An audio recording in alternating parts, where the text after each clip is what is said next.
Section, the chair is authorized to declare recess at any time.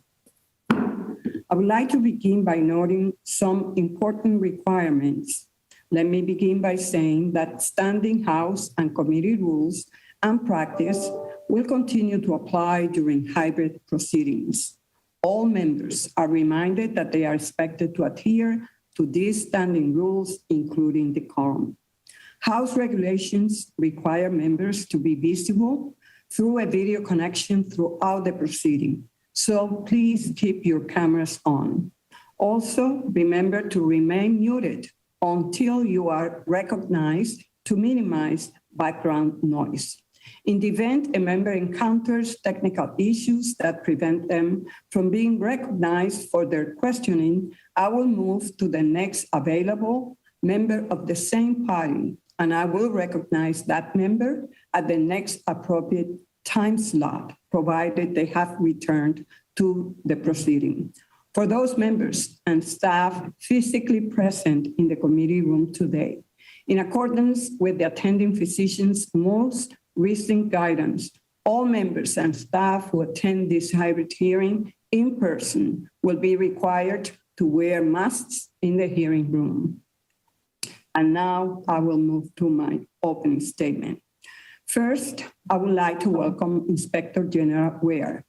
Thank you for being here today. Your work has been indispensable throughout the COVID crisis, and you should be proud of your efforts to improve programs critical to small businesses. The IG's office is tasked with reporting on the top management and performance challenges facing the Small Business Administration every year. While this year's report covers many long-standing issues, it also calls attention to the biggest challenge facing the agency, the pandemic relief programs. Since 2020, the SBA has distributed nearly $1 trillion in economic relief to small firms. This figure surpasses the amount of money distributed in all other years of SBA existence combined. This is an enormous achievement and helped keep millions of small businesses afloat during the pandemic. However, with any emergency effort of this magnitude, problems will inevitably occur.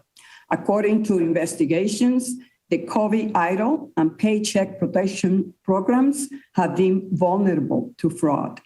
Much of this potential fraud can be traced back to the early days of the pandemic, when programs were new, loan volume was high, and the need to get the loans out quickly was the priority.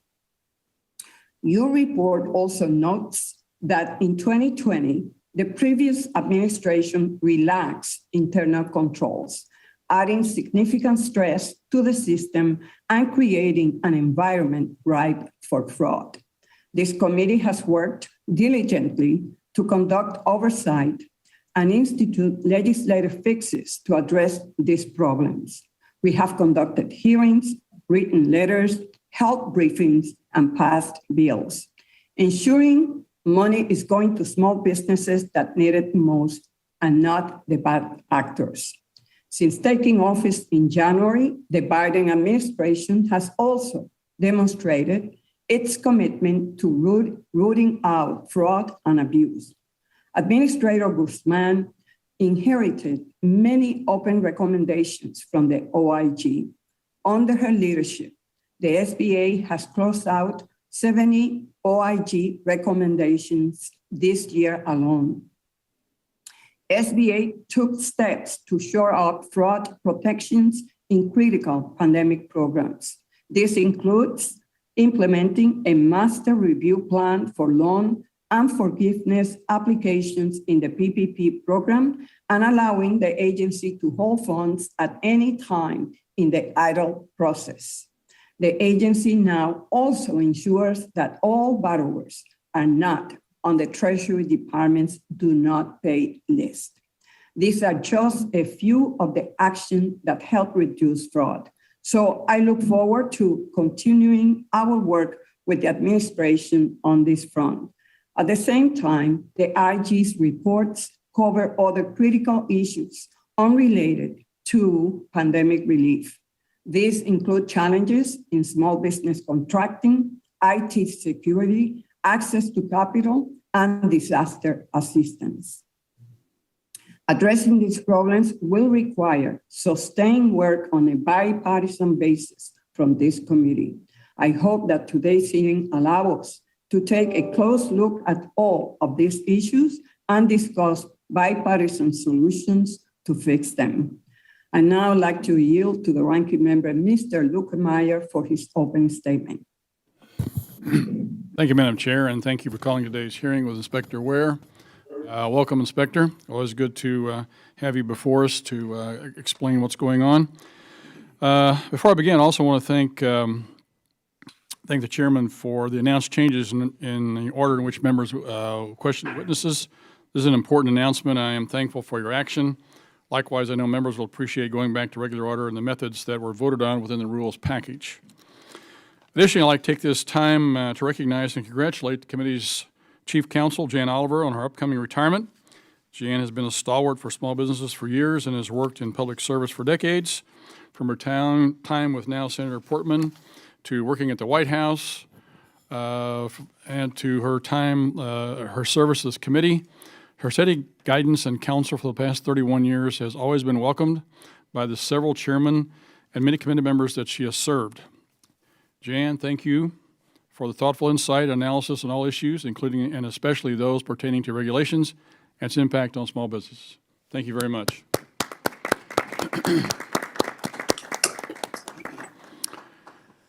Now, as we start the second session of the 117th Congress, it is critically important that we begin with a discussion on oversight. With roughly $1 trillion in assistance provided to the nation's smallest firms through the Small Business Administration, we must exercise our oversight responsibilities wisely and often. It isn't just dollars flowing to small businesses. There are new programs at the SBA that also require our attention. That is why I'm thankful we have today's conversation with Inspector General Ware. Congress moved quickly in the spring of 2020 to support the nation's economy with hundreds of billions of dollars for small businesses. Some of these programs, like the Paycheck Protection Program, which was driven by private sector lenders, focused heavily on the nation's workers. Other programs that were administered directly to the SBA moved slower and were overall less successful. Fraud took place and taxpayer dollars were and continue to be wasted. This is unacceptable. The numbers presented by the inspector are significant.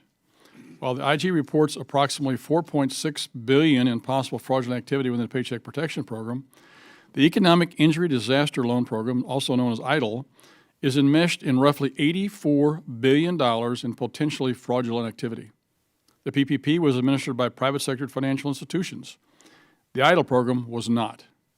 The SBA acted as the sole and only gatekeeper to the EIDL program. Identity theft, where businesses and individuals illegally entered the program, is a major problem for the EIDL program. Differences on how these programs were run cannot be overstated, and they should serve as case studies for future public policy debates on how the SBA should run its programs. Asking the SBA to expand or enhance their direct lending ability would be counter to the facts that we have on the ground. Beyond the COVID relief programs, we know that the SBA has struggled with identifying risks within their access to capital programs, overseeing their contracting programs, and updating and keeping pace with their information technology needs for years.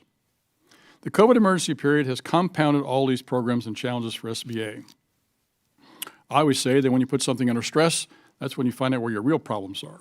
And obviously with this COVID situation and the SBA taking on a tremendously increased workload, we now know where a lot of problems are. Due to the PPP and EIDL, more businesses know about the services and functions of SBA than ever. Therefore, the SBA must be ready to serve and assist small businesses, all the while protecting taxpayer dollars and preserving the integrity of the existing programs. Small business owners don't have time to waste. They are facing significant price increases and are having trouble finding workers. Unfortunately, it doesn't end there.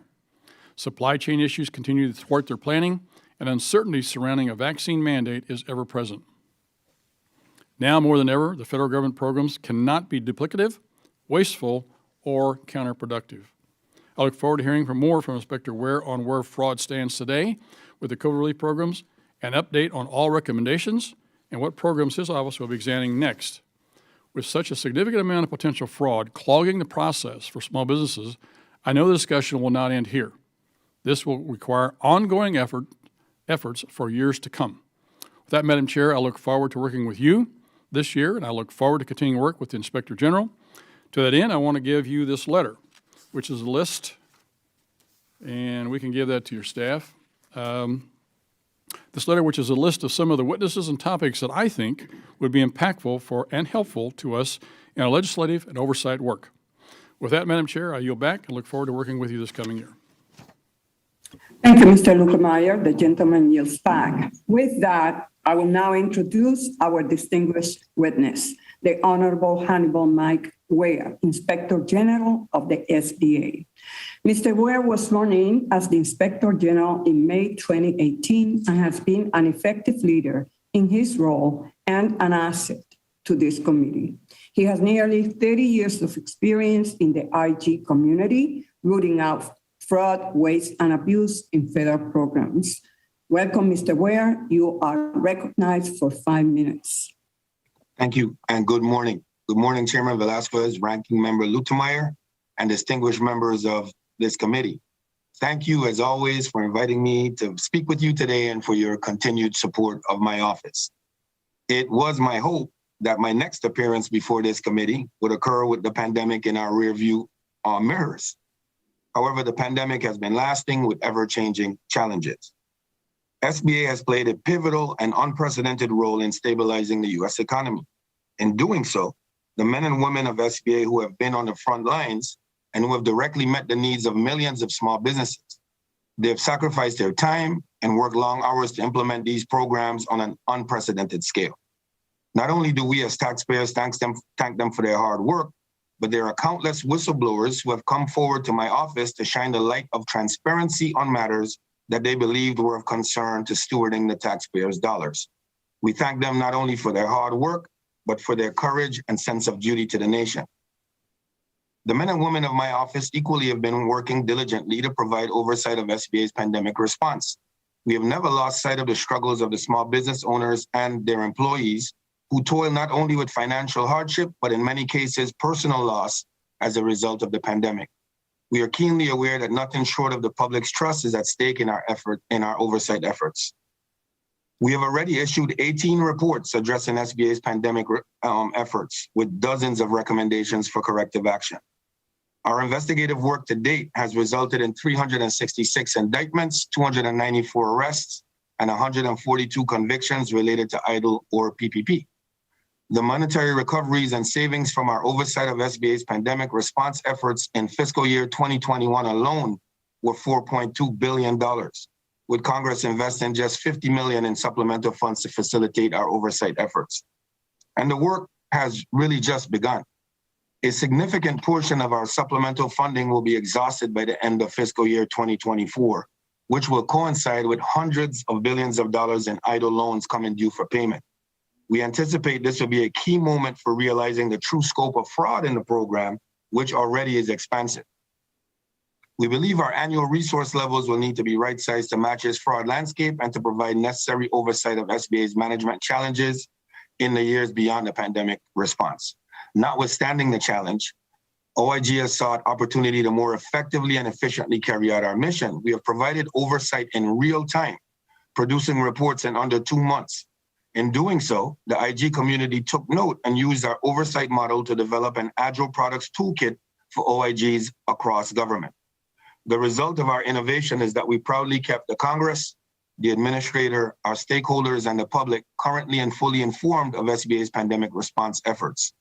I'm also happy to report that OIG is taking significant strides in leveraging data analytics to oversee these vast loan portfolios. We're moving from a reactive data analytics posture to leveraging artificial intelligence and machine learning to get in front of fraud and expand the reach of our oversight. In OIG's dealing with SBA's leaders throughout the pandemic, I have never had a reason to doubt their commitment to providing assistance to the nation's small businesses. In terms of characterization of SBA's response to our findings related to their pandemic response, it is my perspective that there were missed opportunities to recalibrate internal controls and implement corrective action in a timely manner at the outset of SBA's pandemic response efforts. This has since changed significantly as we work more closely to implement proper internal controls from the onset of new program startups. We are committed to providing independent and objective oversight of SBA's programs and operations. And in doing so, we'll continue to shine the light of transparency and work diligently to keep everyone informed. Thank you for the opportunity to speak to you today. I'm happy to answer any questions you may have of me. Thank you, Mr. Ware. I now recognize myself for 5 minutes for questions. Mr. Ware, Administrator Guzman indicated that this administration is sincere in implementing the IG's recommendations and that SBA has made great strides in satisfying multiple recommendations. Is this administration cooperating with ongoing audits and investigation? And can you expand on your relationship with the administrator in resolving the IG's recommendations? Yes, thank you for the question. I could say unequivocally that the leadership team at SBA currently is definitely taking recommendations seriously and moving quite quickly to resolve them. Thank you. In your July briefing to the committee, you indicated that 15 recommendations made by the OIG related to PPP and COVID idle remained open. At this time, how many remain open? At this time, I believe that number it could be 20. I could get back to you on the exact number. What I do know is that half of the number that remain open haven't quite come due yet to be closed. And that the date for another set of them passed just December 31st. And we may have the information on it, but we have not reconciled that information yet to give an update as to which ones can be closed. Thank you. And speed was imperative at the beginning of the pandemic, leading to fraud controls being removed. The current administration put guardrails back in place to prevent further fraud and abuse. Has your office evaluated whether any of the new safeguards are achieving their intended goals, since most of the audits and investigations have focused on the performance of the PPP and COVID idle programs under the previous administration? So there's a few ways to look at that. To answer the question directly, we are in the process of reviewing those. And as a matter of fact, 2 reports should be out addressing those questions more directly within the next 30 days, I believe. I hope, right? That's what we're looking at. But I could tell you this, what was done differently in terms of this leadership team was an upfront focus on the internal control environment that included an actual sitting down to determine what was best to be put in place prior to setting anything else up. Thank you. Mr. Ware, Congress created the COVID idle program to provide quick working capital to small businesses suffering economic injury due to COVID-19 pandemic. So in creating this program, Congress acknowledged the private sector will struggle to deliver relief funds to small dollar borrowers quickly. Given the COVID idle emphasis on the fast delivery of funds and the approach the private sector took to focus on larger businesses and existing clients with PPP, do you believe it is fair and appropriate to compare COVID idle to 7A loan program? Being that they're 2 totally, completely different animals, it's difficult based on the evidence that we have to make a comparison of the 2 in terms of how delivery is. Certainly, the body of work definitely says that the direct lending programs have had issues in terms of a fraud environment, but so has the 7A program as well. We have our own issues with them. To make a comparison of the two when speaking about direct lending, I don't believe that we have a body of work that can make that, because there's so many different aspects that have to be considered. And we are focused primarily based on fraud risk. Okay, so is it fair to compare new direct lending program to the COVID idle, given the stark differences and goals in the two programs? I believe that a whole lot of angles have to be considered if you're going to do a comparison. From an inspector general perspective, from my perspective, either way, there's the control environment that will tell the tale. A proper control environment could. My time has expired. A lot of the issues that we have seen. Thank you. Thank you. Thank you, Mr. And now I recognize the ranking member, Mr. Lukemeyer, for 5 minutes. Thank you, Madam Chair. And again, welcome, Inspector. Good to see you again. I'd like to start today by discussing some of the numbers that your report's identified when it comes to fraud. In total, it looks like there's approximately $80 billion in potential fraudulent idle activity, and there's $4.6 billion in potentially fraudulent activity within the PPP. These two programs have different mechanics, as you've just described. But I think contrary to the point of the chairman, that there is some similarities here in that they are direct lending programs, money going out the door, but they were done in a different fashion from the standpoint that the PPP had the private sector, the banks, credit unions, and some fintech folks delivering those funds versus SBA and their folks delivering that. And so I think the difference there, correct me if I'm wrong here, but this is my question. It would appear to me that the rules, regulations, processes, procedures, controls were not followed by the SBA folks when it comes to the idle program and some of the other direct programs, 7(a) programs that they implement versus the banks and credit unions who have know your customer rules in place, laws in place that minimized. When you look at $4.6 billion in PPP, that's roughly 5% fraud rate. $80 billion is over 30% fraud rate in the idle program. That is a significant difference between the two, and I think there's a significant difference in the way that they were adjudicated by the SBA. Would you agree with that? I would agree that the 7(a) program in dealing with the lenders meant that they had more of a relationship, and they were able to let us know from the onset where the issues were and to work with us to call back a whole lot of the money.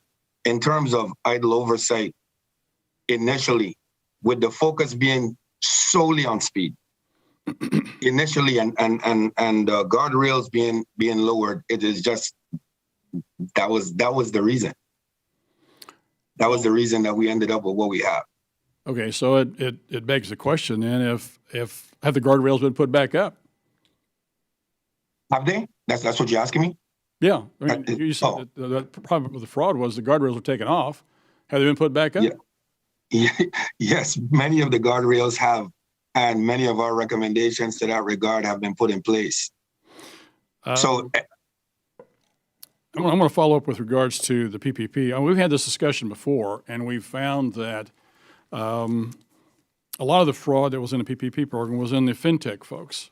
They didn't have the know your customer law in place that the banks and credit unions do, or the banks to have in place, and didn't really take the precautions to make sure that those dollars were actually going to a real person and that this wasn't a duplicative action on the part of the borrower.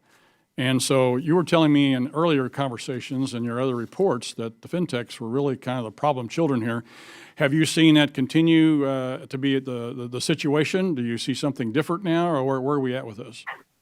What I told you at the time was that our investigative work was finding that where we were seeing the most fraud, and in terms of our arrest, convictions, indictments, and everything else, there was a great deal of a percentage of those that had to do with fintechs. Not saying that if the proper control environment is in place, that would be the case, but that is what the evidence demonstrated. Okay, I know that the chairman asked a number of times about the recommendations that you're making and it seems that they're making some progress, which is great. I know the last time we talked, there was some concern that one of the problems was you make recommendations and the SBA administration would put them in place, but their staffs wouldn't execute on those recommendations. Have you seen that improve? Is that still going on? Is it getting worse? What are you seeing? And I'm actually happy for that question because I wanted to clarify something.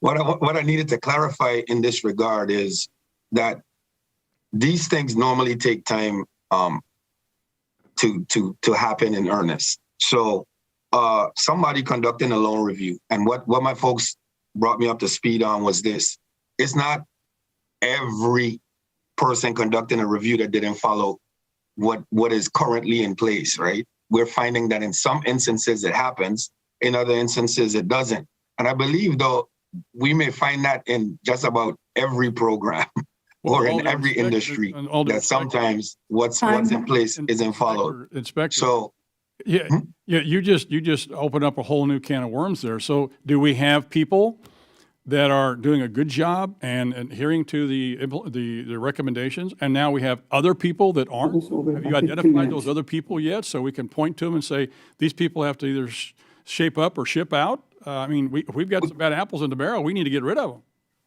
Mr. Ware, time has expired, but I will let you answer the question. Thanks. Mr. Lutemeyer, I don't believe it's a bad apple situation, right? I believe that it is in terms of expertise, it's in terms of training, and is in terms of having people know exactly what people need to do to the T. I don't believe that someone we have not found where someone is willfully doing a poor job in terms of loan review. So I wouldn't want to categorize it in that way.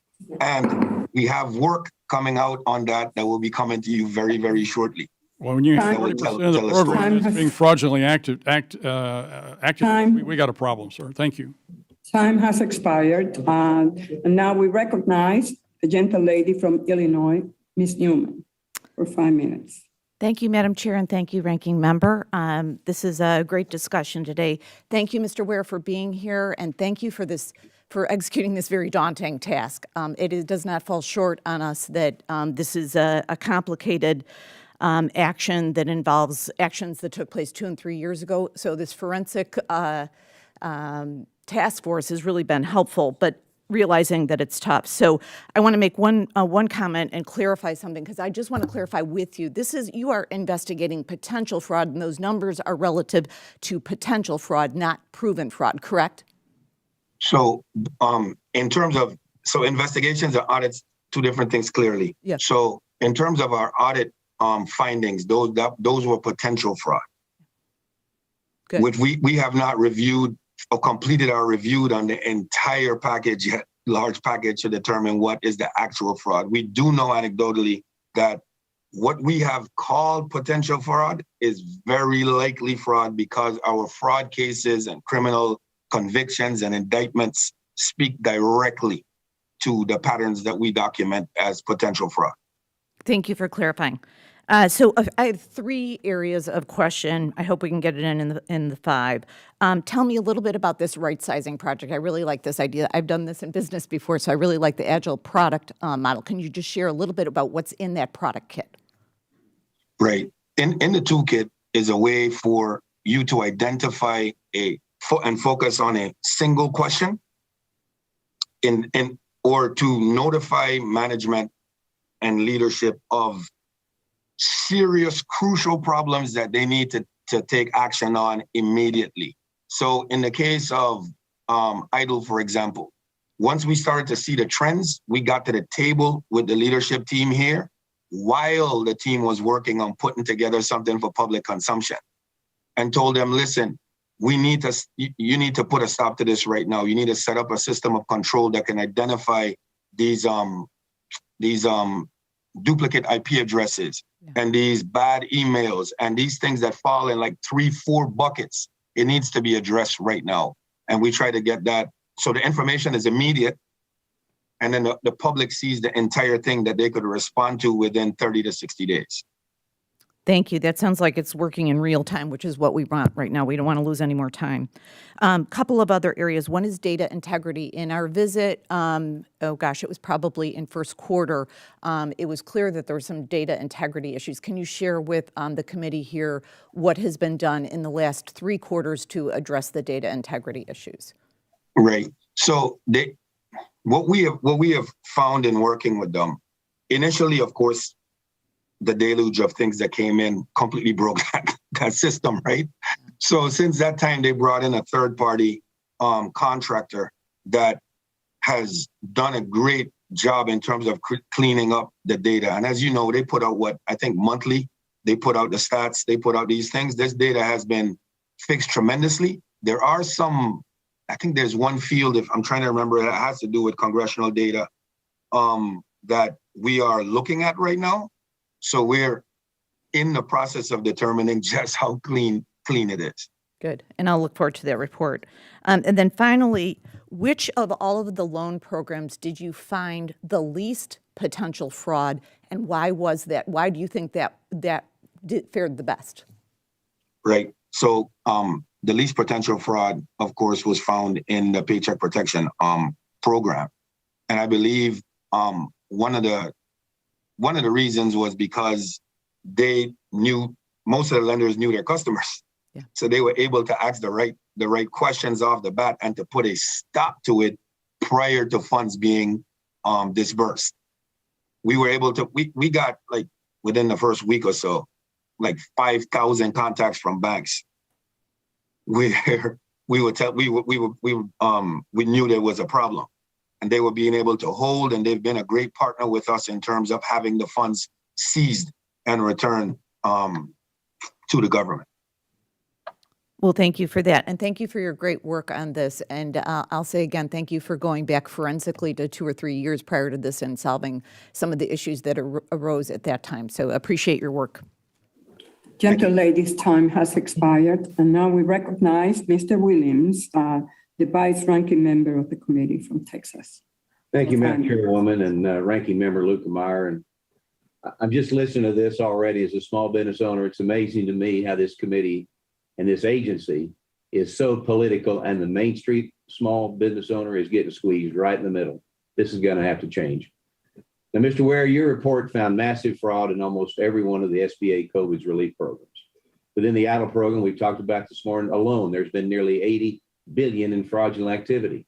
This leads to us question the ability of the SBA to carry out or set up new programs in the future if they're unable to properly account for taxpayer dollars when Main Street businesses need it most and have earned it. The SBA demonstrated their inability to discharge emergency lending at every single turn. Yet my Democratic colleagues want to expand the SBA's lending authority and kind of reward bad behavior, even when the private sector has proven willing and better suited to take on these efforts. Private sector always does it better. And Mr. Ware, why should we expand direct lending authority for the SBA when evidence that you've talked about today has clearly proven they were unsuccessful in properly executing their duties and combating fraud in COVID relief programs?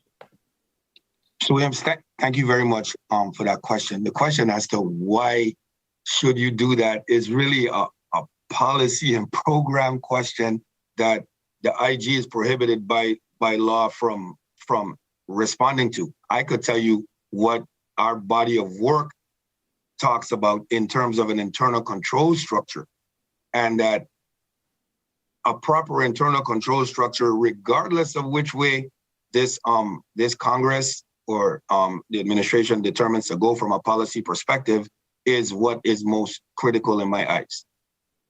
Okay. During the pandemic, various federal agencies were tasked with getting money to the American people as fast as possible. Now, unfortunately, the SBA seemed to be one of the worst at distributing business saving funds for the last 2 years. The Shuttered Venues Operator Grant Program, SVOG, the SVOG program, which was created from my bipartisan Save Our Stages Act, took over 6 months from being signed into law before a single dollar was dispersed. Cinemas, theaters, concert halls, and other entertainment venues across the country struggled to stay in business, where they were left in the dark by the SBA Administrator Guzman, who has still not been held to account for these catastrophic failures. People lost jobs. Futures were torn apart. So, Mr. Ware, based on their fundamentally unprepared to perform their duties, is it your opinion that the SBA setbacks are indicative of greater organizational challenges, or was it basic incompetence and lack of leadership that caused these embarrassing rollouts of events and life-changing events for small business owners? That's a pretty simple question. Well, I mean, again, I go back simply to the work that we've done. And we put out a management alert on the controlled environment and tracking performance results in that program, the Shuttered Venue Operators Grant Program, right? And in terms of the risk framework that we asked them to put in place, the clearly defined performance goals, we know that they put those items in place relative to the rollout of it and what happened and who is to blame and everything like that for the delay. We have not looked into that. We have another report on SVOG that should be out shortly. Well, I look forward to seeing that, but you ought to look into it and see who's responsible for delaying this to these businesses that cost so many jobs. So the SBA is tasked with assisting small businesses across the country. I'm a small business owner.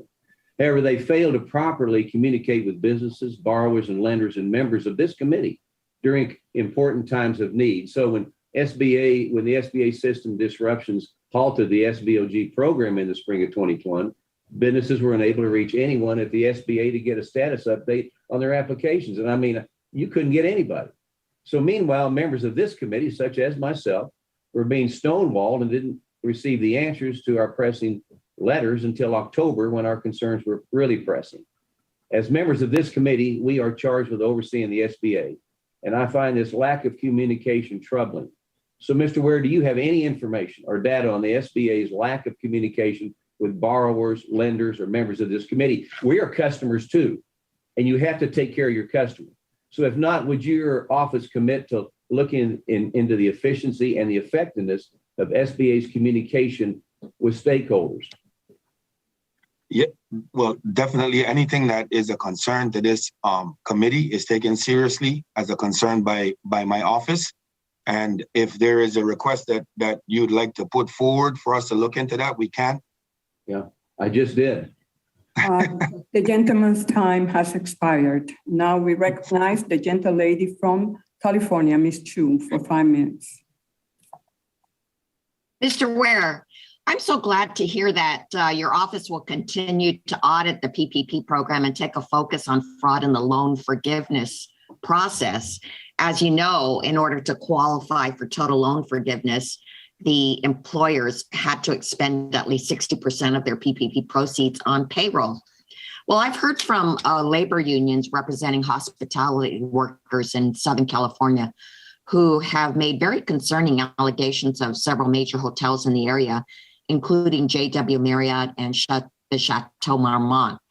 Their members experienced widespread layoffs at the start of the pandemic, yet the employers still received millions in PPP loans and have applied for forgiveness.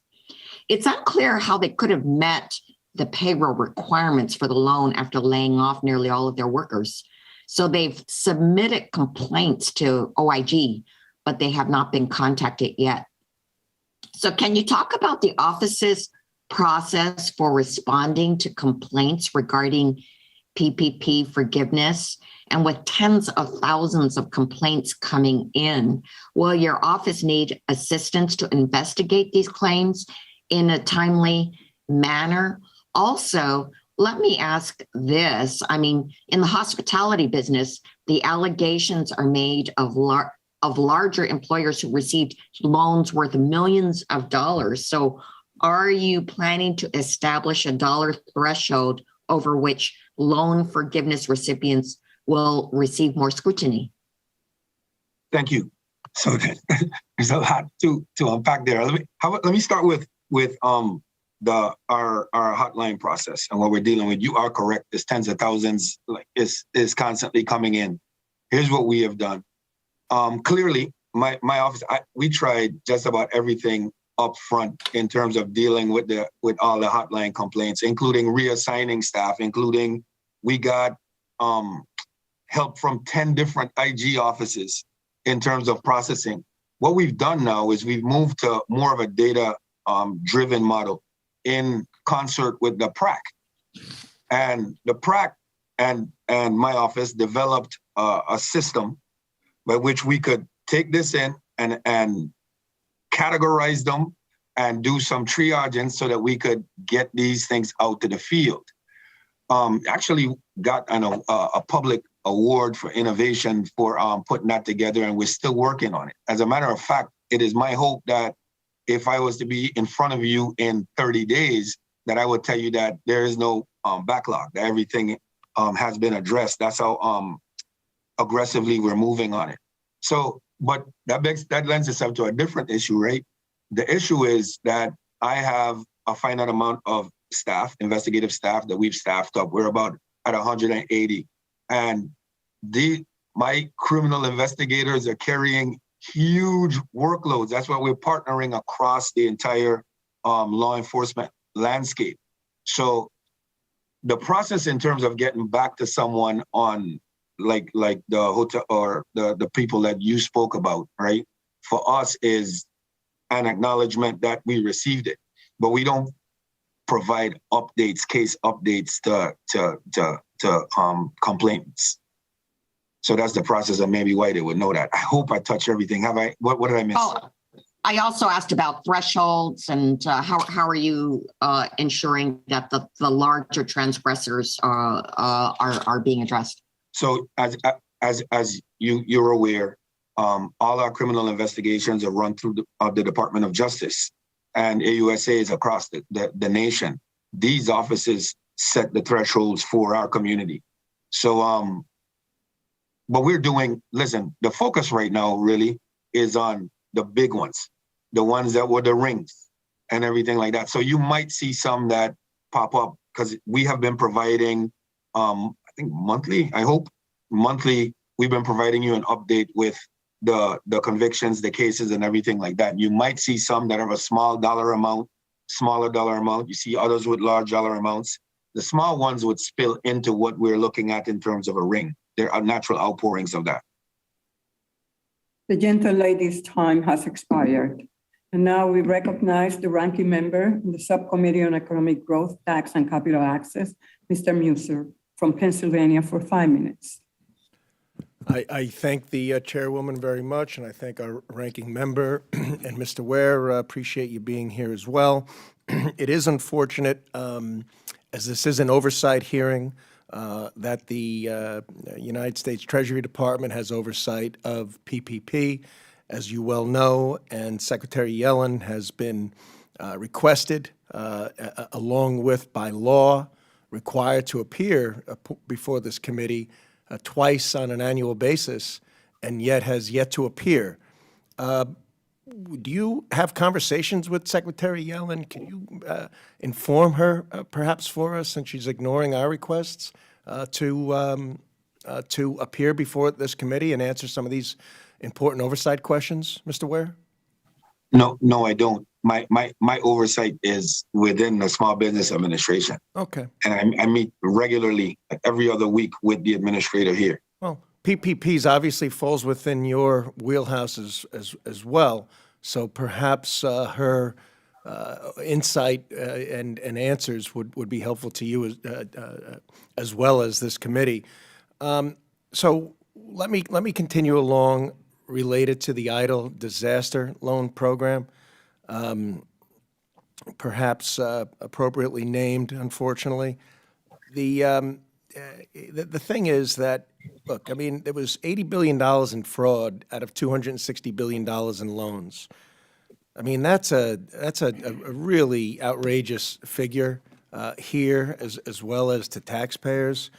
PPP, as you offered and stated honestly, was far more effective and successful. $900 billion in loans with $4.6 billion in potential fraud. So a far better ratio for legitimate loans. And as you mentioned, Mr. Ware, it's due to the partnership with the private sector. So why would why would it would be considered to expand the SBA sole lending vehicles by members of our colleagues on this committee, or even your office? Would that be something that you would advocate for, expanding lending vehicles solely through the SBA resources, as opposed to advocating for such lending vehicles to be expanded via the partnership of the community banks, such as the PPP loan was handled? Which would you prefer? In my role, I do not advocate one way or the next, right? I rely solely on the work that is done by my office to make to inform this Congress and the people who would set up policies and the people who would set up programs on what you have before you. There are a lot of moving parts in order to make a determination into that. Our focus has been on the fraud environment. All right, well, you're in Thank charge of it. We need your input on what would be most effectively carried out by by the SBA. So please keep that in mind. Now, let me just ask you this as well regarding the ADA loans.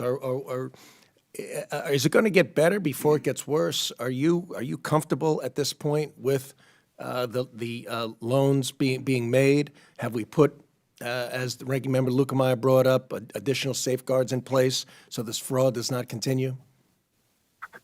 I believe, and I think I've said on record, and I'll say it again here, I believe that SBA's programs have more integrity in them right now than they did at the onset. And I believe that, for example, the major fraud concern, right, was initially SBA was dependent on self-certification. There wasn't sufficient vetting of that information, even when information was clearly illogical. And that led to many of the problems that we found.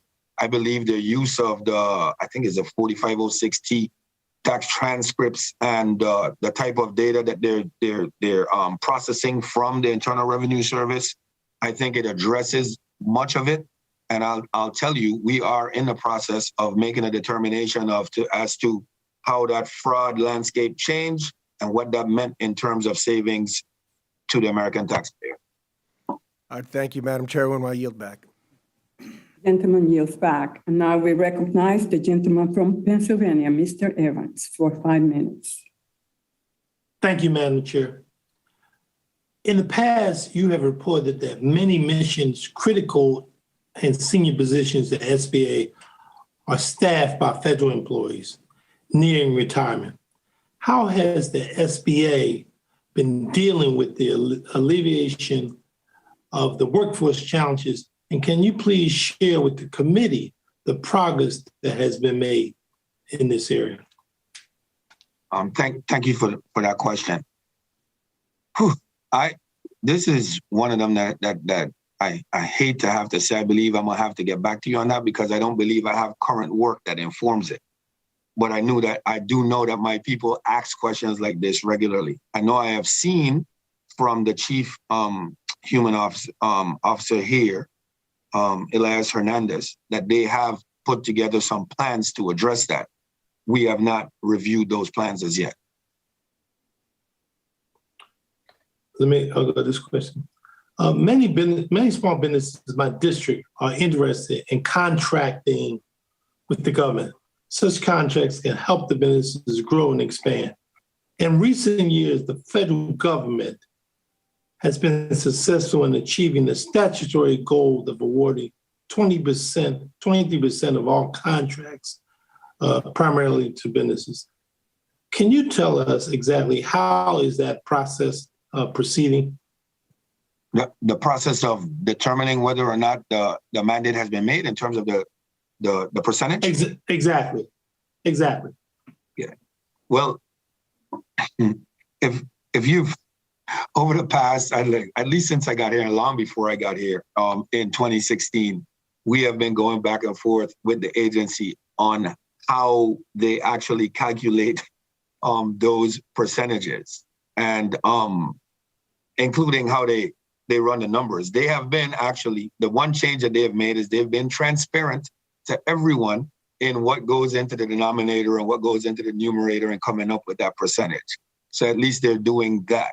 But it is within, remember that they're responsible for ensuring that all other government agencies are calculating the same way in terms of making their percentage. The improvement that they've made is that we all know how they do it. I'd like to thank you. Thank you, Madam Chair. You're back to balance my time.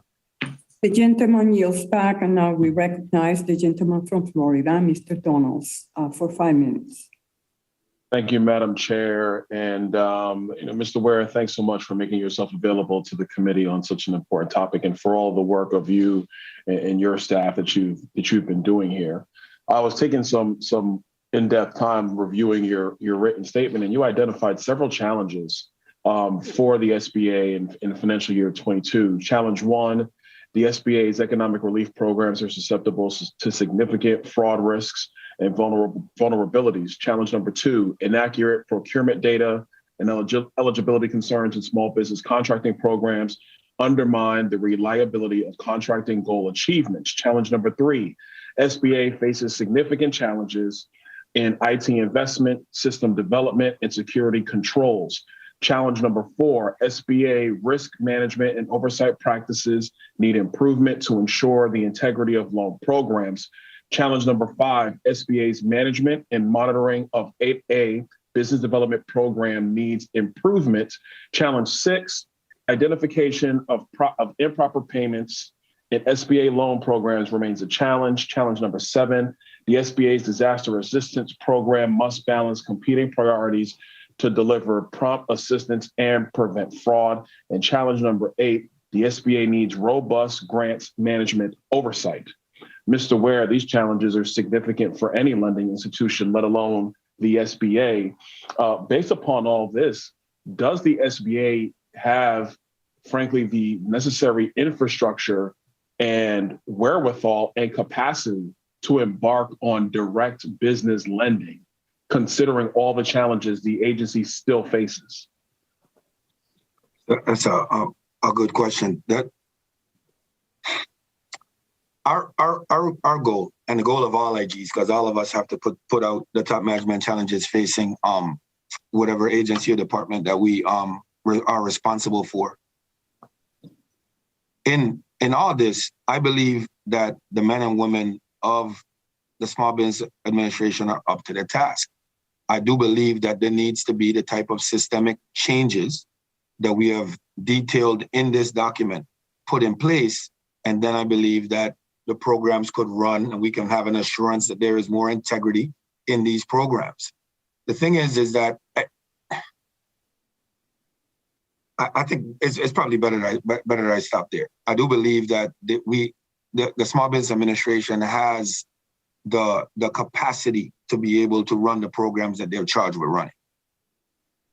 Mr. Ware, what I will tell you is that could they run their existing programs? I believe it's a maybe. But in the world of lending, and I spent many years as a loan underwriter, in the world of lending, maybe is what costs your customers money. And with respect to the SBA, maybe is what's going to cost taxpayers money. I mean, I think the core question for the committee and frankly for the American people overall is that if the SBA has a track record with direct business lending that they've already had with the EIDL program, who's going to actually carry the losses when the SBA gets it wrong because of so many systemic challenges and they have in their infrastructure? Like, who bears the real burden of losses from the SBA if they don't have basic, underwriting capacity that's been outlined in your report? You're asking me who bears it? Yeah, who bears the responsibility? Who's going to bear the responsibility for dollars lost? Well, for dollars lost, it's a taxpayer, right? But that's in all the programs. That's in direct lending program. That's in the 7A program because the agency pays the guarantee. Well, and honestly, it's a statement, frankly, Mr. Ware, that I think we both knew, but I think it's important for all the members of the committee, no matter what side of the aisle that you're on, for us to understand that even though there are some good intentions that the members may want to have or want to see SBA engage in for the benefit of various businesses in our country, the reality is that the SBA is nowhere near capable from an institutional standpoint, from an infrastructure standpoint, from a capacity standpoint to address those needs, especially considering the fact that what they already have on their books with respect to the EIDL program and the PPP program and the existing loans in the 7A program. There's a lot of work to be done over at the SBA. They're nowhere close. And to, in my view, radically change the mandate into direct lending would actually cause significantly more problems and exacerbate those problems. It will not fix them. And we'll be right back here having more hearings just like this one. I yield back. Thank you so much, Madam Chair. Gentleman yields back. And now we recognize the gentle lady from Pennsylvania, Ms. Houlihan, for 5 minutes. Thank you, Madam Chair, and thank you so much for being here today and for your diligent work, Mr. Ware, to oversee SBA's unprecedented response to COVID and the COVID-19 pandemic. And I wanted to take my time and opportunity to ask for your insights on how we can possibly apply lessons that we've learned from the pandemic and the pandemic response to future disaster relief programs. Many small businesses in my community have also been seriously impacted by the damage that was recently caused by Hurricane Ida. In fact, my community is under a federal state of emergency. While some have bounced back quickly, others have been less fortunate, such as the Veterans Construction and Utility Services company that's located in Modena. Faced with damages to equipment on top of economic pressures from the pandemic, this veteran-owned and service-disabled small business opted to close its doors for good, informing my office that they simply did not have the capital to apply for an SBA loan, nor the capacity to take on another bill to pay, particularly without the possibility of forgiveness. Unfortunately, this situation is very common. According to FEMA, between 40% and 60% of small businesses never reopen their doors after a natural disaster like Ida. Something I heard time and again from small businesses in my community following the hurricane was, where is PPP for natural disasters? I agree. Why don't we have loan forgiveness like we did under PPP for small businesses impacted by these natural disasters that are increasingly more and more common? It's our responsibility to take the positive aspects of our SBA COVID assistance programs, making improvements where necessary to address lessons learned, and ensure that our small businesses have the support they need to recover from all disasters, whether they be related to public health or climate change. So with this context in mind, I'm interested in learning more from you about how we can appropriately balance the need that we've talked about here to get more money into the hands of small businesses quickly in an emergency, while understanding certainly that the prevention of fraud can require a much more deliberative and careful review. So my question, sir, to you is, has the SBA and has your organization and operation examined what the tipping point is between getting money to businesses in a timely manner while also sufficiently rooting out cases of fraud and abuse? So my specific question is, are you not just looking at cases and addressing whether they are fraud or not, but are you also trying to catalog what it is that we could be doing to be better at preventing this fraud and abuse to begin with, so that we can take the good of the PPP program and apply it to other uses? Definitely. Thank you for your question. Please know that that is a major focus of my office. We have put out 18 different reports on the pandemic programs. From before the very first loan was issued on PPP, we issued a report addressing this very same thing. What needs to be done to balance speed and controls? How you need to communicate to folks so that everybody know what they're doing. It is a major part of what we're looking at. And I have sought to do this across government in my role on the PRAC. We are going to work on a document that tells the entire disaster story, and to make sure that the lessons that we learned this time around are there forever, so that we don't make the same type of mistakes again. So yes, it is a huge focus of my office and has been from the beginning. And of those 18 reports, and I'm sure and counting that you're working on right now, are there any aspects of those reports that this Congress and its responsibility can be helpful in terms of changing, modifying PPP so that we could end up with a PPE disaster program? Yes, as a matter of fact, we worked closely with Congress on one of the earlier reports on PPP, where legislation was put in place to address some of our findings. So this body has actually been on top of it in terms of making immediate changes that move pretty rapidly. So I only have 40 seconds left of time, and I would really rather not ask my second question because I don't believe we'd have time for an answer. But with the very limited time I have left, I'm an entrepreneur, a small business person, large and mid-sized business person as well. And some of the most remarkable things that ever happen under duress, when a company's under duress or when an organization's under duress. And so we have experienced extreme duress in this country due to COVID, and the innovations that have resulted are things like the PPP program, which arguably, and granted, have definitely, we've seen some abuse, but we really should make sure that we're taking advantage of an innovation such as PPP, figuring out how to take advantage of the neural pathways that we've created between companies and their banking institutions and our SBA, and make sure that we're able to use those innovations for something like the stressors that happen in natural disasters as well.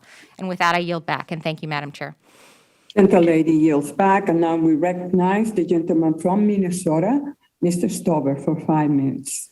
Thank you very much, Madam Chair and Ranking Member Luetkemeyer, for putting this hearing on. Thank you, Mr. Inspector General, for being here to ask and answer our important questions. So just what number of recommendations that you have made to the Biden administration's SBA in relation to fraud have yet to be closed out? So the exact number of the recommendations I could get back to you really quickly on, but I do know. Mr. Ware, has the agency explained why they have yet to be closed out to you? Oh, no. So it's important for me to note this. The agency has moved rather expeditiously to close out the majority of the recommendations. There are not that many outstanding that has to do directly with what our systemic recommendations were. When you look at it, I believe we had, the numbers are coming back to me, like 110 recommendations, but about 60, 70 of them had to do with the financial statement audit.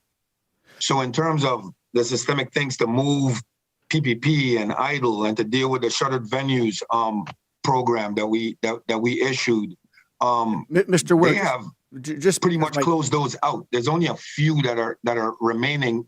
Most of them, the date hasn't come for when they're supposed to be closed. Mr. Inspector General, because my time is limited, Mr. Inspector General, you mentioned that the SBA has either partially or totally disagreed with some of your recommendations. What procedure is in place that occurs if they don't support your recommendation? Do they remain open or what?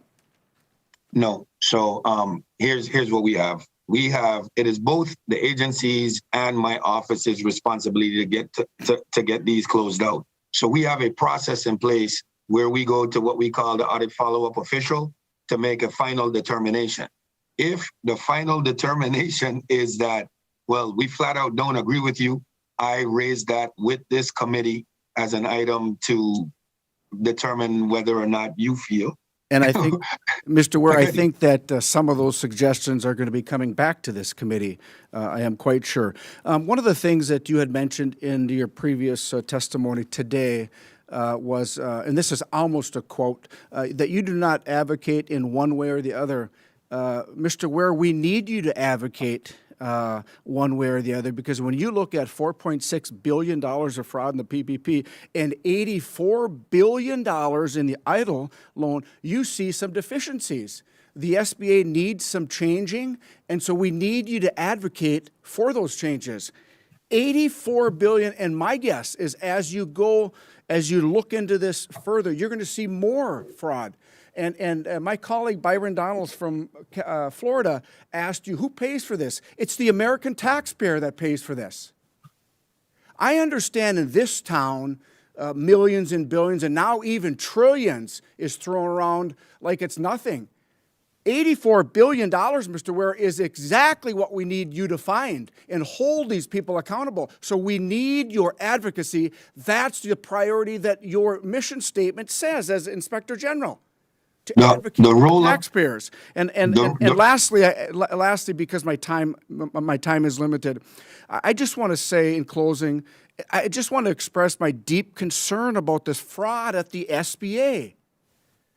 It should be troubling to everyone here that as families are struggling with inflation, higher energy bills, and a supply chain crisis, that their hard-earned tax dollars are not being stripped away to pay criminals for fraud.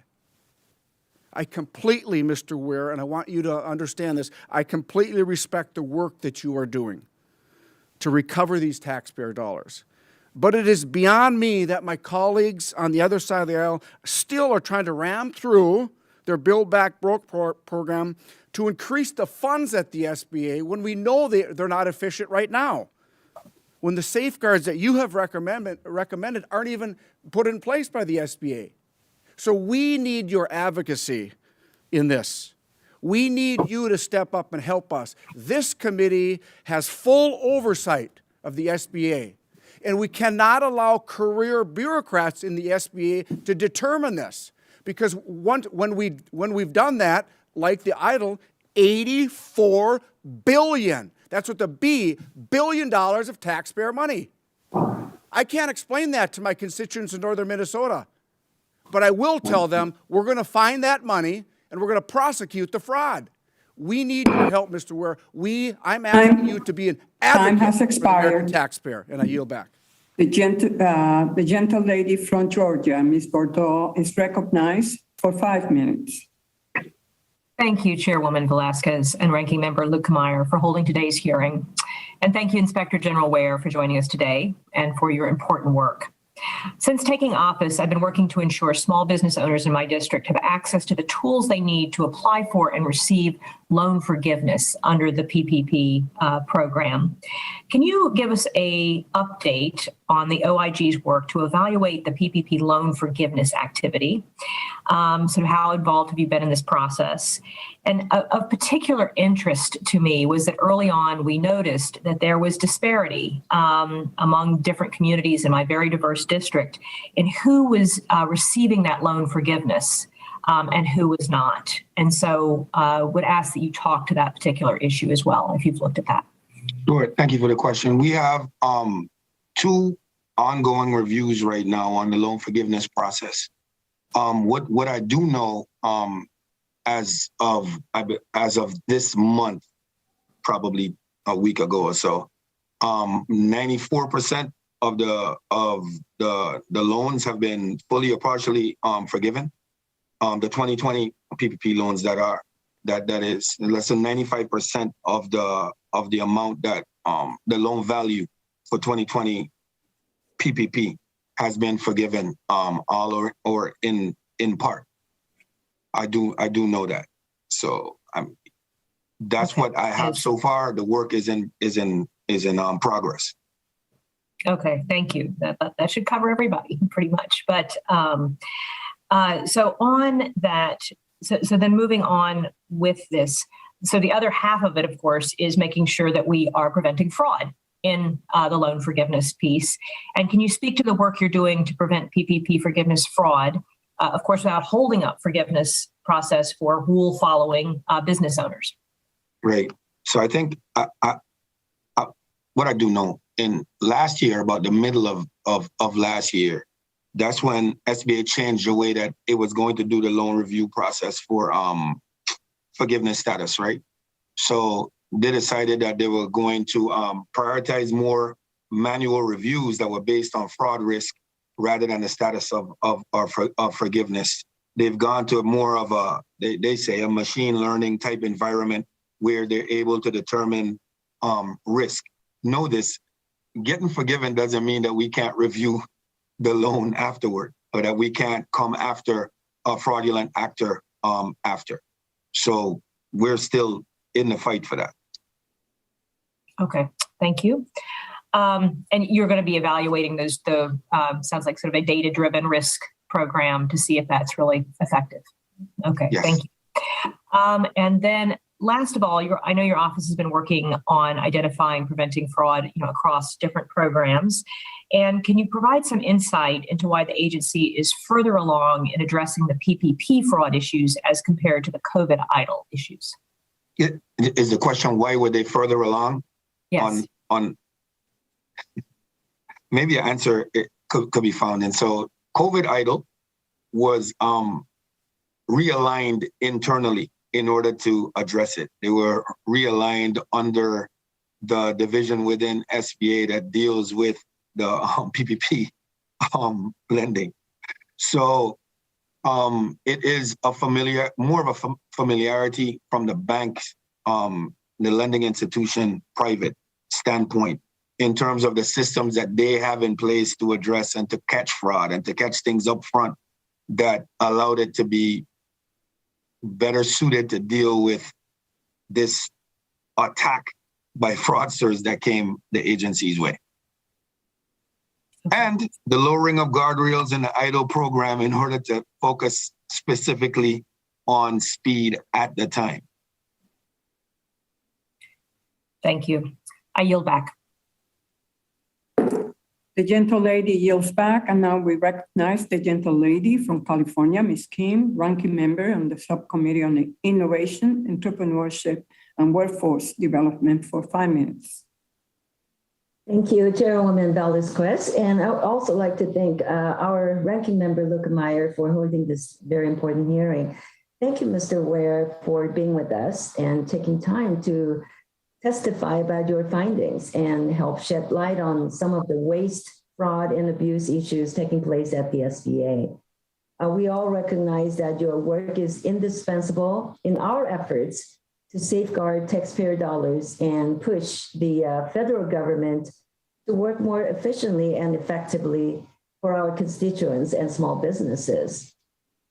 A lot has been discussed regarding how SBA direct loans have been more susceptible to fraud than loans provided by private financial institutions. And I want to echo many of the same concerns raised by my colleagues on the fraud plaguing SBA's direct loan program. And I have to say that I'm very troubled that we are considering expanding SBA's direct loan programs without ensuring internal controls against fraud. And, that is working properly before we do anything. So, Mr. Ware, since the beginning of the pandemic, the SBA Economic Injury Disaster Loan Program has been riddled with fraud. And we all know this, and we've been talking about this. With fraudulent loans potentially topping $78.1 billion, this program calls into question the efficiency of the SBA in any direct lending endeavor. So has SBA leadership done all that it should to combat fraud in the direct lending programs that the administration has administered over the past year? I would say yes. They've done a great deal, and there's so much that pop into my head. Remember, at the onset in the EIDL program, that's when we put out the management alert that was able to capture what type of fraud we were dealing with within the program. And yes, SBA leadership did not move at the time to as quickly as we would have liked it to stem the tide of that fraud. But since that time, they have implemented quite a bit of our recommendations. Some they even did in real time, like at the table, making the telephone call. One that comes to mind was stop people from changing the bank account information after the verification has already been conducted. That was one way that we stopped it almost immediately, that level of fraud. Addressing the duplicate IP addresses and everything like that. So a lot of controls have been put in place. That's the answer to the question. My concern and my colleagues' concern regarding direct lending, given that the SBA has a checkered past in direct lending, wouldn't it seem to call into question whether the SBA has the capacity to undertake more direct lending authority such as originating loans directly through the 7A program without opening the door for more fraud? What I would say is this, again, the work that I provided on the onset, right, was a completely different control environment. The reason that I said, and sorry to offend, that I don't advocate one way or the next, I think that any type of advocacy that comes from an inspector general is in terms of the evidence that I put before you that shows you what is going on in the programs. Well, thank you for your response. I want to move on to another one of your findings regarding the SBA's failure to adopt effective IT systems. Your top management report said SBA was expected to complete work on revising the beta certified project scope and improving management areas by the end of 2021. Can you provide us with an update and tell us if SBA was successful in meeting that baseline reviews and completing the functionality of beta certified by the end of 2021, like the report said? To tell you right now that from the information that I have before me currently, the system is basically where it is when we last spoke, but we are looking into it. Like you said, it was at the end. We're just at the beginning of 2022. So we're looking at it. My understanding is it still isn't working as promised, is that beta certify was supposed to be what delivered the woman-owned small business capability, and that the application is still in the program sustainment and production mode, in other words. So they hope to make a directional decision in the next 2 months. That's what I was told. Well, thank you for your response. Looks like my time is up, so I'll yield back. Gentle lady yields back, and now we recognize the gentleman from Minnesota, Mr. Phillips, Chairman, Subcommittee on Oversight, Investigations, and Regulations, for 5 minutes. Thank you, Madam Chair. Greetings, Mr. Ware. Moments ago, one of my colleagues insinuated that Democrats seem to not care about the fraud and are reckless with investment in the SBA. I just want to remind everybody that I think we all agree. We're all here to provide oversight and ensure that there is no fraud, at least as much as we can. You know, every dollar that's lost to fraud and fraudsters is a dollar denied to the very small businesses that we are here to serve, and a source of understandable disgust by me and every American taxpayer. I just want to make that clear. And there's a lot of work to be done. We all know that. But I applaud OIG's dedication to providing oversight and to the SBA for its diligence in implementing a number of important IG recommendations in recent months. As chair of the Small Business Committee on Oversight and Investigation, along with Ranking Member Van Dyne, let me assure you, we are both committed to ensuring that OIG has the necessary resources to conduct proper oversight, period. And with just $50 million in support from Congress, the OIG recovered $4.2 billion in fiscal year 2021, which is an extraordinary return on investment. So, Mr. Ware, with that in mind, what more can Congress do to support OIG and your efforts to ensure that even more efficient and effective oversight and recovery efforts? Thank you. And thank you for that. Let me first say that thank you to this committee for all the work that you've done with our office to make sure that we get you what you need. But I think like a reframing of the question might be, do we have enough resources for the oversight that we'll provide for the pandemic loans that's going to perform many years after the pandemic? So at present, like we demonstrated, we could provide more oversight with more resources. That's not a good argument, though.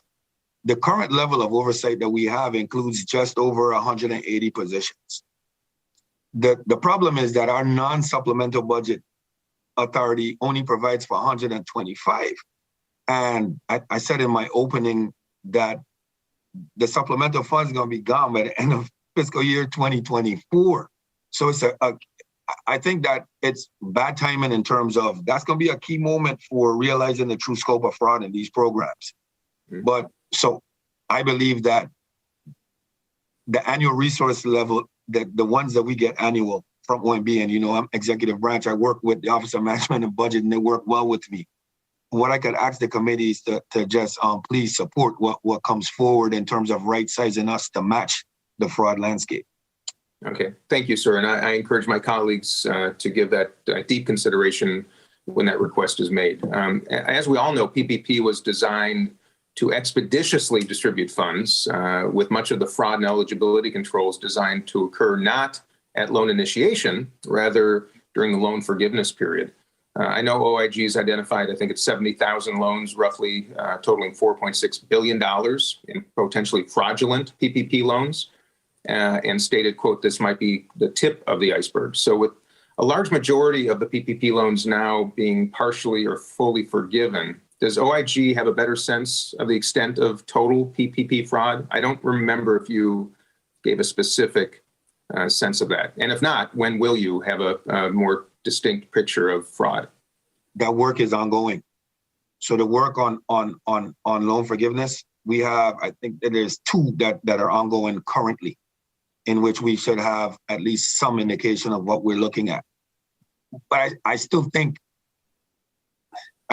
we're gonna see where the rubber meets the road on a lot of these that won't come back for loan forgiveness, because the numbers are large, right? Even if it's 5%, the numbers are still huge. So, and on those that may default early, because we have an early default high risk lending review program internally. Okay, I with my minute left or so, we know there are a number of non-bank lenders that may have been particularly susceptible to processing fraudulent or ineligible loan applications. Is OIG working specifically to identify and investigate those lending institutions, the non-bank lenders? Well, we have not focused on any over any. With the number that we're dealing with, we have enough from the entire landscape to select from. I mean, our agents have caseloads that are just unimaginable, quite frankly. I imagine. So, okay. Well, with that in mind, my first question was, what resources do you need? I trust you won't be shy in asking us, because it is our responsibility to ensure you have the resources to provide the oversight that we expect and demand, and so do American taxpayers. So thank you again for your service, sir. And with that, Madam Chair, I yield back. thank you. The gentleman yields back, and now we recognize the gentleman from Wisconsin, Mr. Fitzgerald, for 5 minutes. Thank you, Madam Chair. General Ware, thanks for being here again. You can hear the level of frustration, I think, in some of the members' voices as they continue to ask the questions, and it's difficult, I think, in a 5-minute exchange to kind of get down to the nitty-gritty. But let me just ask you a couple of things here. In the fall of 2021 semi-annual report to Congress, you mentioned that the OIG had been working diligently with federal, state, and local law enforcement partners over the past year to bring more than 300 PPP or idle fraudsters to justice. The result has been, it's been reiterated numerous times today, is $460 million in assets recovered, not including the $3.1 billion that the OIG helped financial institutions recover. So I guess my question is, what's the measuring stick that you're using at this point to kind of gauge what you would consider success? You know, that those numbers, the way the math kind of shakes out is it's just a 3% recovery. But you know, what I'm wondering is, what is that goal that you guys have internally right now? And certainly, I'd love to hear updates on a regular basis given to the committee so that we know kind of where we're at and what's going on. Regarding the updates, there is an update document sent to this committee that comes out, I believe, on a monthly basis. Is either monthly or quarterly? Yeah, it is monthly. Yeah, on a monthly basis that goes to this committee. Relative to a success measure and the numbers that you're using, remember that the semi-annual report covers 6 months, right? So understand that as well. In terms of a measuring stick for success, success is the whole of government approach that we have taken to this from the onset. We working with Department of Justice and with AUSAs across this country in order to pull this together. We're working with the FBI, the Secret Service. Our success is all of our successes. It's really the success of the American taxpayer in terms of how much fraudulent actors we will catch. I don't have a number like we need to catch X amount of people. What I do know is that we are diligently working on bringing fraudulent acts, fraudsters to justice in these programs. Well, I think my concern is that as we go through this process now, and unfortunately, I mean, PPP and the EIDL program, you know, even though they've been great successes, they're tarnished now. And they're tarnished by this high fraudulent number. If there's some way for us to, moving forward, say this is where you might shutter a program, you may actually make a determination that it's no longer serving its purpose because of the high fraudulent number. I mean, I don't think that's out of the realm, and that appears to be something that's happened in the past related to some other SBA programs. So, I mean, from my perspective, I think that's something we should be aware of, we should be watching, and, you know, a year from now, you know, let's all get back together and see exactly where we're at. Because unfortunately, I think it might mean the end of some programs if it isn't characterized this way, or if there aren't specific hard deadlines on trying to meet some of those goals. And I think it would be in the best interest of obviously the SBA, but you know, your office kind of has the reins there, and you can make that happen. So I'm hoping that, you know, with these regular and if you say it's monthly updates, I certainly will pay more attention to that, and I hope the communication is free flowing between the committee and your office. Just one thing, Chairman, can I? Yeah, go ahead. Okay. One of the things I forgot to mention that I think is very important for everyone here to understand is that white collar crime of this type normally takes years to manifest and to really come to really come forward. What we've done is we have expedited this on a way that really has not happened in the past. And so what we're seeing is just we're only still at the beginning of it, because the loan forgiveness process isn't even done yet. The idle loans haven't even come up for repayment yet.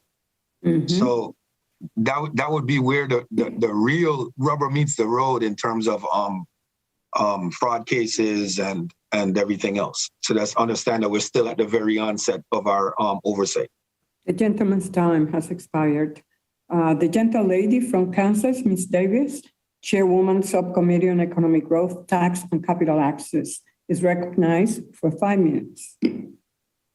Thank you, Chairwoman. And thank you, Mr. Ware, Inspector General Ware, for joining us today to report on the SBA's managerial and programmatic challenges. You know, as you mentioned in your testimony, the Paycheck Protection Program and the COVID EIDL program have unfortunately been susceptible to forms of fraud and abuse. And these programs have been especially vulnerable because of the broad scope and, as you mentioned, the rapid implementation during the very beginning of the pandemic. I am particularly concerned about the fraud in the COVID EIDL program involving identity theft, because it not only harms the taxpayers and real small business owners, but also innocent individuals who are not at all connected in that way. So, you know, in your OIG report 21-15, which was released in May, you examined the SBA's handling of identity theft in the EIDL program and raised concerns about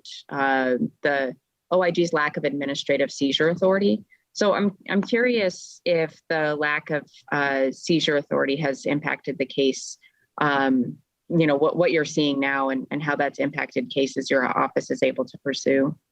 Right. So I would say that it probably, in terms of impact, it hasn't stopped anything, because we work very closely with the Secret Service. We have a great relationship with them to seize on our behalf, because they have obviously the seizure authority. Now, if we had it in this instance, I believe we'd be able to move a little bit faster, but that's it. Okay. Well, I appreciate that. And that was definitely something that that stuck out to me. And then I think I kind of want to switch over to ongoing liability. So you had mentioned many of the initial vulnerabilities of the program had been fixed. And I'm curious if you could speak to the ongoing liabilities in the Paycheck Protection Program and EIDL programs, and what further steps the SBA or even this committee need to take as we move forward. If you want to speak to that for a minute. Could you help me to understand what do you mean specifically by ongoing liability? I guess what I'm thinking about is, there were some guidance to financial institution issues that had occurred earlier on. And I'm curious if, whether or not there's ongoing liabilities. I think what I'm thinking about is the potential for, additional fraud and those kinds of things. As you said, when the rubber meets the road, is going to be, those dates haven't come up yet. So I'm curious if you could talk to us a little bit about what is going on, or if there are any steps that we need to be taking. So the whole landscape will be different because of closed programs, right? So it's the money at this point is already out. So we're dealing with looking at it from a loan forgiveness perspective, of which we have 2 ongoing reviews to inform that will inform us greatly on what that continuing risk is from that standpoint. The same will happen when the loans come up for repayment in COVID EIDL. So in terms of informing, that's the work that's ongoing currently. But it's kind of 2 different things. If you know what I mean, in terms of the money going out the door was where we were at before. The money's out the door already. Yeah. Okay. Well, I appreciate your being here. I appreciate the work you guys are doing over there, and I will look forward to if there are any further issues that we're seeing. We will absolutely keep the line of communication open with your office. Thank you. Thank you, Madam Chair. I yield back. Gentle lady yields back. Now we recognize the gentle lady from Texas, Ms. Van Dyne, Ranking Member, Subcommittee on Oversight, Investigations, and Regulations, for 5 minutes. Thank you very much, Chairwoman Velasquez and Ranking Member Lukemeyer, for holding this hearing today. And thank you, Inspector General Ware, for being here and for your continued oversight work. What your office does, especially over the last 2 years, has been invaluable. This was made clear by the $4.2 billion in recovered funds and savings from your oversight of SBA's pandemic response efforts last year. As we're all aware, the December CPI numbers just came out today, and they're even worse than expected once again. Gasoline is up 49.6%. Used car and trucks are up 37.3%. Rental cars and trucks are up 36%. Propane, kerosene, and firewood are up 33.8%. This is on the backs of working Americans and on small business employers. Many deserving applicants are being pushed out and being beat out by fraudulent applicants. So it is about $80 to $100 billion worth of fraudulent improper payments have been given out by the SBA. Theoretically, if the SBA was to return that fraudulently obtained money, could they then provide that money to other more deserving applicants? That I'll need to get back to you on that one. There are some. That's a complicated question, quite frankly. And I believe that it has to go through Treasury, and then it would have to, there are some rules that need to be followed. I don't believe it's as easy as going back into the program and getting back out. But I would need to clarify that. I wouldn't want to give a wrong answer on the record. I'd be interested in hearing the response on that, because if $100 billion was appropriated to be able to give out in this fund to those deserving applicants, and $100 billion was fraudulently given out, it seems to me that you'd be able to take that money that was fraudulently given out and be able to help those people who need it the most. That was the purpose. That was the appropriation of those dollars by Congress. So if you could get back with my office on that, I'd really appreciate it. The only issue is that money is still potential, and we don't have our hands on the money to pull back yet. I think that was part of my question, is if we were able to obtain those fraudulent funds. That was the assumption.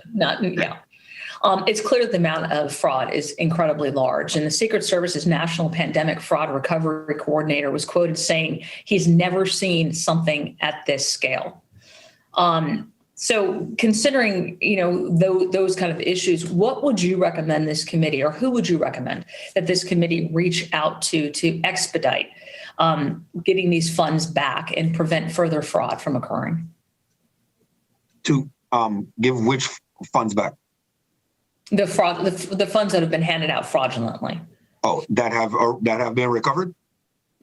That we have not yet recovered. How can we get those funds back, and quickly? On how can we expedite the recovery of those funds? Who would you recommend that this committee call and work with? Well, I would believe that would be with the Department of Justice, but I do believe that the Department of Justice is working hand in hand with the law enforcement community, federal, state, and local, in that regard. Okay, so the financial institutions that have been involved with this process from the beginning, and they have been able to help return funds. So would it be beneficial for members of this committee to work collaboratively with these financial institutions, either by holding hearings or by other means? So remember that you're talking about two different programs, right? One, a direct lending program that was done by SBA, and the other that was done by banks. And like so many have pointed out, where we found rampant fraud was in the direct lending program. Okay. So, I'm just wondering, do you think it would be beneficial for this committee to be able to work with financial institutions to identify how we could better the program and prevent fraud from happening in the future? Yeah, that's a tough one for me, perhaps. Okay. In your November 30th report, you highlighted that your review of a Treasury Department analysis revealed that SBA's lack of adequate pre-award controls during this period of review led to 75,180 COVID-19 idles, totaling over $3.1 billion and 117,135 emergency idle grants, totaling over $550 million being dispersed to potentially ineligible recipients. Has this lack of control been resolved? Yes, it has. SBA immediately instituted the do not pay check that is now automatic in their process. Excellent. Mr. Ware, I appreciate your hard work you and your office continue to do. We've certainly given the members of this committee a lot to think about in terms of oversight. I hope the chairman of the Oversight, Investigations and Regulations Subcommittee, Mr. Phillips, agrees that we should be holding a hearing on the rampant fraud that we've seen in these programs, and that would be an excellent first step. Thank you very much. Time has expired, and now we recognize the gentleman from Louisiana, Mr. Carter, for 5 minutes.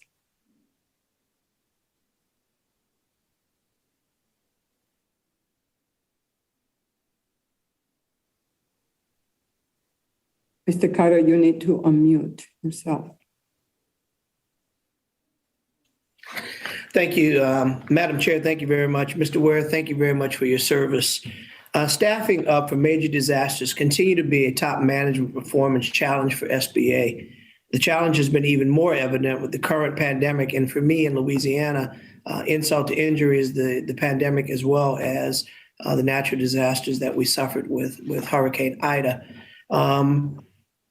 When the agency was forced to hire more permanent and temporary staff than ever before, process millions of COVID idles, Mr. Ware, your office recommended the agency develop an after-action plan to assess how the agency staff performed during the pandemic, so they can do better with the next disaster.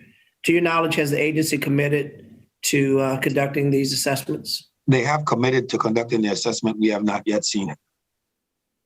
So when do you anticipate them actually doing it, and what effort do you have to kind of make sure that this actually gets done?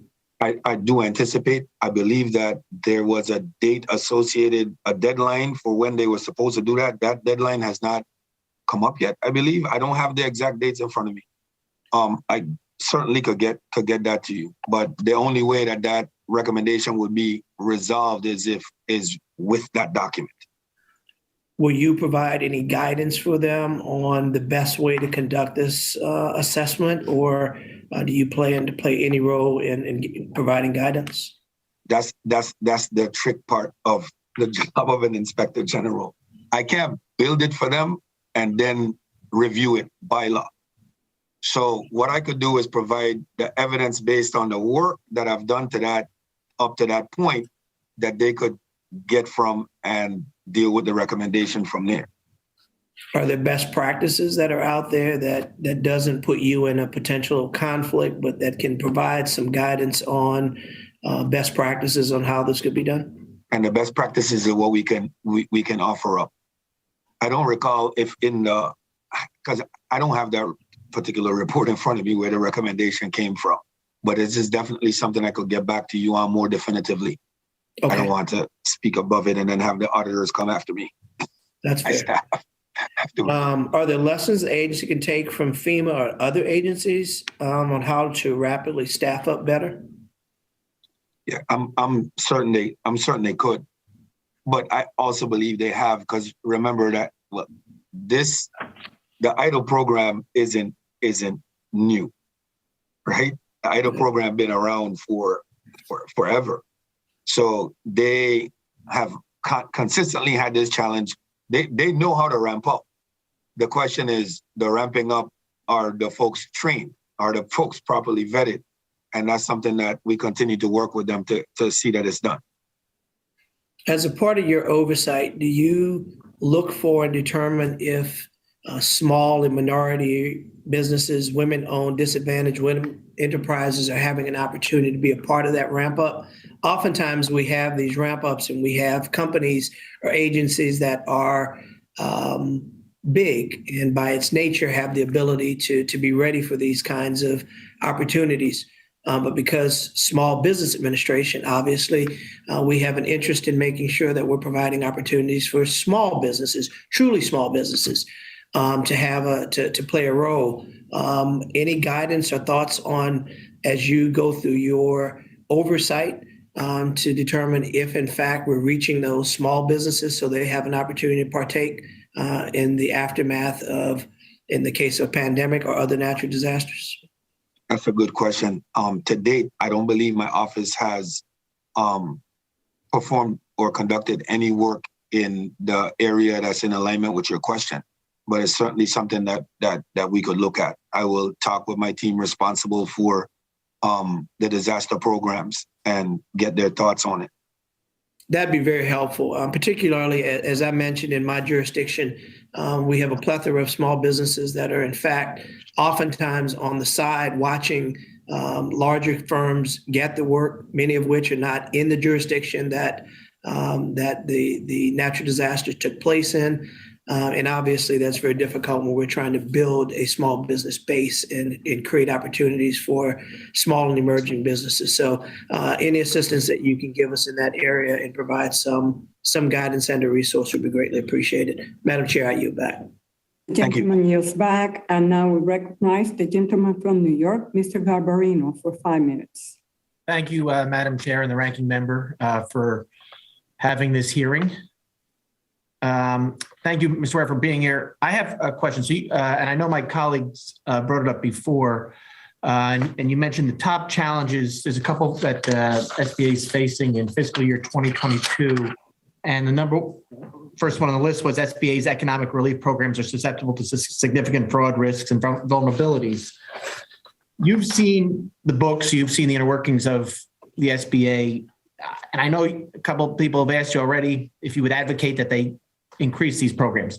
I'm not asking to say yes or no if they should, but is the SBA prepared to start new direct lending programs or increase the amount of money that they're lending before this challenge is addressed? Are they prepared? Now I'm not asking you if they should or not. Are they prepared?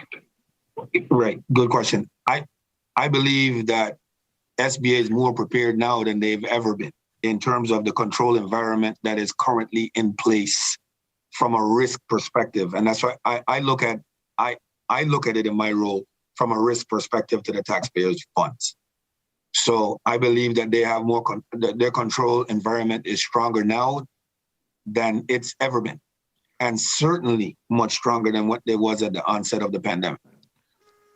So you're not saying, so for risk, you're saying that there still is risk of fraud, because I'm looking at your comments and you say your audits and investigations continue to find that the agency is facing significant risk of fraud because of the size and scope of its loan programs and related internal control environment. So that still currently exists, but they're still facing significant risk of fraud, but it's less risk of fraud than at the beginning when the program started? Yes, let me clarify, because it's important for us to understand that fraudsters do what fraudsters are going to do. Fraudsters, there will be a risk of fraud to any program, right? Our role is to make sure that that risk of fraud is mitigated to the lowest level possible. Is it as mitigated now as it could be? I mean, and the reason I asked that, there are 110 open recommendations.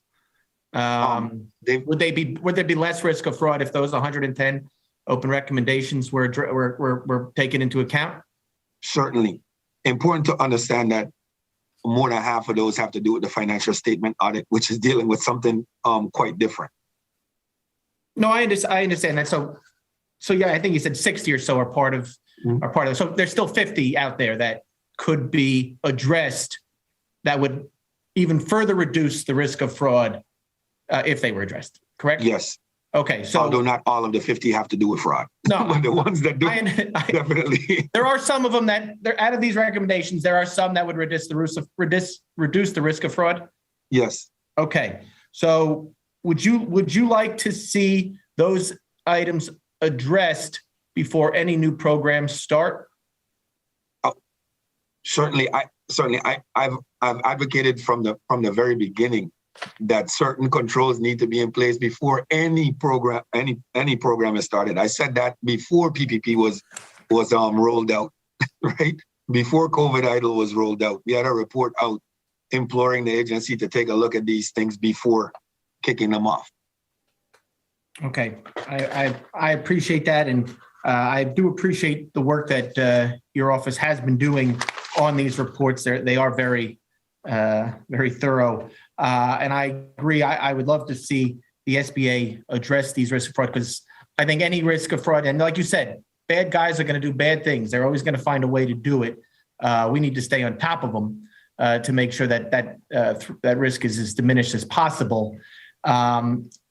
I just don't think, based on what you said, and as you said, your advocacy is what you put in front of us with your reports. That's how you advocate. You're not going to take a position. I think what your reports are saying is clear to every member on this committee, that before the SBA starts any new direct lending program or increases the amount of money that they do through current programs, they should listen to you and address those issues, those recommendations, because any risk of fraud of taxpayer dollars is unacceptable. Again, I appreciate the work you've been doing. Thank you for your testimony today. And I hope the SBA administrators listen to you, so less taxpayer dollars go to fraud. And thank you, Madam Chair. I yield back. Thank you. The gentleman yields back, and now we recognize the gentlelady from New York, Ms. Tenney, for 5 minutes. Thank you, Chairman and Chairwoman and Ranking Member Lukemeyer. I just want to say thank you, Mr. Ware, for taking your time for being here. And we're really grateful for your work and what you're doing and exposing some of the issues we've had with the Small Business Administration and how to improve it and make it more friendly to our business community. As a small business owner, we greatly appreciate that. And we know that they've struggled at times, and that's one of the reasons that I actually partnered with Senator Lee to introduce the Transparency in COVID-19 Expenditures Act. And only through the full audit of COVID-19 emergency programs can we really ensure that these mistakes aren't made again, and we appreciate your effort in trying to get these reports out. We do know that SBA has failed to respond to a lot of these policies that you've set forth in your reports, which are, highlighting where we need to move them. And we, as my colleague, Mr. Garbarino, said, we want to make sure that we push them in the right direction. I want to specifically first get into an issue that I had with Administrator Guzman when she was here in November. And she said she was unaware, and I tried every angle on this question to her, that SBA was illegally providing millions of dollars in Paycheck Protection Program loans to multiple Planned Parenthood affiliates, including a $10 million PPP loan for Planned Parenthood of Greater New York. And as you're aware, it's illegal for these federal funds to be used for abortion, and all applicants for PPP must abide by the rules and the size standards. And since Planned Parenthood has over 16,000 employees nationwide, they are ineligible. Have you provided information about the Paycheck Protection loans to Planned Parenthood to Administrator Guzman? Is she aware of these as far as you know, or have you provided her with this information? I have not personally provided information on Planned Parenthood to the administrator. I believe, I hope that the committee knows that we have kicked off a job that looks into eligibility of nonprofits that will deal with affiliation and size standards, and Planned Parenthood is a part of that.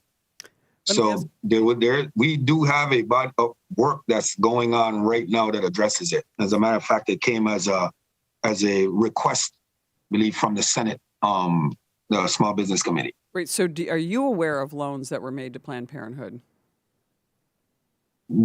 Yes, I am. Okay. And do you know if those loans were made, if that was Administrator Guzman was aware of that, and if those loans were forgiven? No, I don't know either of the two right now off the cuff. Like I said, the work is ongoing. Right. When the team briefs me, I will know. Does Administrator Guzman have access to this information, whether the top line numbers? Does she know? Does she have access to see this information anywhere as the rest of us would? I can't say definitively that she does. I would guess so. Do you recommend that SBA change any of its internal controls or anything to make sure that these types of loans, illegal loans that violate either constitutional provisions or the provisions of the PPP program, to ensure that SBA does not give these out in the future? That's something that I think that through your Inspector General role, you could do that as far as recommendations to the administrator. I believe that recommendations will be forthcoming at the conclusion of our review. Have there been any? The review is ongoing. Okay, if it's ongoing, have there been any preliminary information given to Administrator Guzman? So if she came in to testify next week, for example, she denied knowing of any of these, and as the administrator, I found that quite startling. But would she be aware of those now, since it's an ongoing production of information? I have not received an update myself from the audit staff as to where we are on this assignment. So I don't have something to provide to the administrator currently. So nothing's uploaded on any website, or no information is in the public domain on this issue, other than what we know because there's been loans given and received on their 990 forms. No, well, or whatever their IRS forms are. I mean, it may not be a 990 form. No, my work would never be uploaded before it is fully vetted and completed. Okay. So none of that, so there's been nothing disclosed since November that she would know? No. Okay. I haven't had any discussions with her. I meet with her every other week.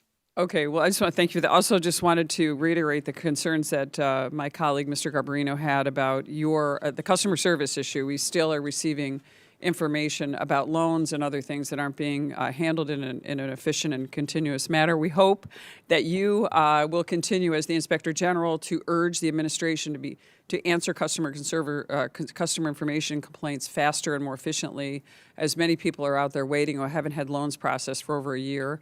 But again, I know my time is running out, but I appreciate your work in trying to get the correct information to the administration so SBA can work and function better for our communities and our small business community who are struggling through this pandemic. And I thank you, and my time's out, so I yield back my time. Thank you. Gentlelady, time has expired, and thank you again, Mr. Ware, for being here today. Your oversight of SBA programs is very important, and it's more important now than ever as we work to address the challenges with the stimulus lending programs and learn valuable lessons for the future. It is vital that we address the systemic challenges at SBA and work together to ensure that internal controls are put in place. Doing so, we will make the agency stronger, nimbler, and better able to handle disasters in the future. To that end, it is encouraging to see SBA is heeding your advice and working to close out the outstanding recommendations. Most importantly, your work helps the committee track challenges all throughout the agency that need to be addressed. If we have learned anything over the last 2 years, it is that we need to have a well-functioning, funded, and staffed agency to address the day-to-day needs of small firms and be ready for any catastrophe facing our nation. I truly hope that today's hearings motivates all of us to work to find bipartisan solutions to bolster the agency. Without objection, members have 5 legislative days to submit statement and supporting materials for the record. And if there is no further business to come before the committee, without objection, we are adjourned. Thank you. Thank you. Thank you all. Thank you.